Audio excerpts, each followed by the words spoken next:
अदिती सारंदर आपल्या सोबत जोडल्या गेलेल्या आहेत. अभिनेत्री अदिती, स्वागत आहे तुमचं लोकशाही मराठीमध्ये. तुम्ही देखील तो माहोल अनुभवला असेल. 29 जून आपण सगळ्यांनीच ती मॅच अनुभवलेली होती. कायजाचा ठोका खरं तर चुकवणारा तो कॅच सूर्यकुमार यादवचा आणि त्यानंतर मिळालेला तो विजय हुश असं करणारा होता. आणि आज मात्र हे चॅम्पियन्स आपल्यामध्ये आलेले आहेत.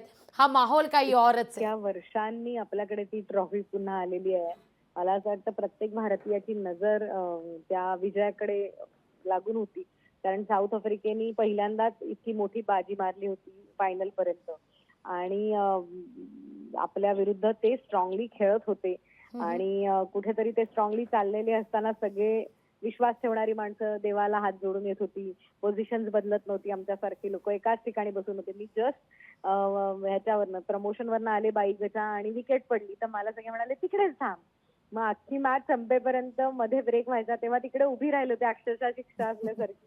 पण मला असं वाटतं की येस, आपल्या अनेक कोटी लोकांच्या शुभेच्छा, करोडो लोकांच्या शुभेच्छा आपल्या टीम मागे होत्या आणि त्यांचा विश्वास, कुठेतरी त्यांची प्रॅक्टिस, त्यांची मेहनत याचं कौतुक व्हायलाच पाहिजे.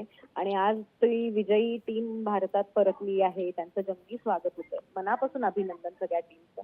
आणि नुसतं अभिनंदन नाही तर आज म्हणजे एक स्पोर्ट्समन असल्याचा अभिमान वाटतो आणि भारतीय असल्याचा अभिमान वाटतो. अगदी अगदी प्रत्येकालाच. आदिती, खूप खूप धन्यवाद आमच्याशी संवाद साधला त्याबद्दल.